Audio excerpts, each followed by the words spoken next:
ഒമാനിലെത്തുന്ന മുഖ്യമന്ത്രി പിണറായി വിജയനെ സ്വീകരിക്കാനുള്ള ഒരുക്കങ്ങൾ അന്തിമഘട്ടത്തിൽ. ഈ മാസം 24, 25 തീയതികളിലായാണ് മുഖ്യമന്ത്രിയുടെ ഒമാൻ സന്ദർശനം. 26 വർഷത്തിന് ശേഷമാണ് കേരള മുഖ്യമന്ത്രി ഒമാൻ സന്ദർശിക്കുന്നത്.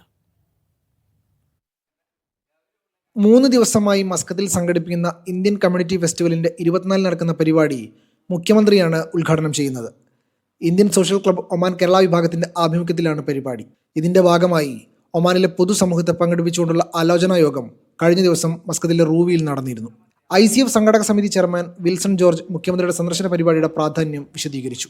ഒമാൻ സന്ദർശിക്കുന്ന മുഖ്യമന്ത്രിയുടെ പരിപാടിയിലേക്കുള്ള എല്ലാ ഒരുക്കങ്ങളും തകൃതിയായി നടന്നുകൊണ്ടിരിക്കുകയാണ്. പരിപാടി നടക്കുന്ന അനുരാത്ത് ഗ്രൗണ്ടിലെ സ്റ്റേജുമായി ബന്ധപ്പെട്ട പ്രവർത്തനങ്ങൾ, സ്റ്റാളുകളുമായി ബന്ധപ്പെട്ട പ്രവർത്തനങ്ങൾ ഇവയെല്ലാം നല്ല തോതിൽ മുന്നോട്ട് പോയിക്കൊണ്ടിരിക്കുകയാണ്. മുഖ്യമന്ത്രിയുമായുള്ള സംവാദത്തിന് ഇവിടുത്തെ ഒമാനിലെ കേരളീയ സമൂഹം തീർത്തും തയ്യാറായി നിൽക്കുന്ന കാഴ്ചയാണ് ഇന്നുള്ളത്. 26 വർഷത്തിന് ശേഷമാണ് ഒരു കേരള മുഖ്യമന്ത്രി ഒമാൻ സന്ദർശിക്കുന്നത്. കക്ഷി രാഷ്ട്രീയ ഭേദമന്യേ ഒറ്റക്കെട്ടായി ഒമാൻ പ്രവാസികളുടെ പ്രശ്നങ്ങൾ മുഖ്യമന്ത്രിയുടെ ശ്രദ്ധയിൽ കൊണ്ടുവരാൻ പൂർണ്ണ പിന്തുണ വാഗ്ദാനം ചെയ്യുന്നതായി യോഗത്തിൽ പങ്കെടുത്തവർ അഭിപ്രായപ്പെട്ടു. ഒക്ടോബർ 25-ന് സലാലിലെ ഇത്തിഹാദ് ക്ലബ് മൈതാനിൽ നടക്കുന്ന പ്രവാസോത്സവത്തിൽ മുഖ്യമന്ത്രി പങ്കെടുക്കും. പരിപാടിയുടെ വിജയത്തിനായി 101 അംഗ സ്വാഗത സംഘം രൂപീകരിച്ച വിപുലമായ ഒരുക്കങ്ങൾ നടക്കുന്നുണ്ട്. Media 1, Muscat.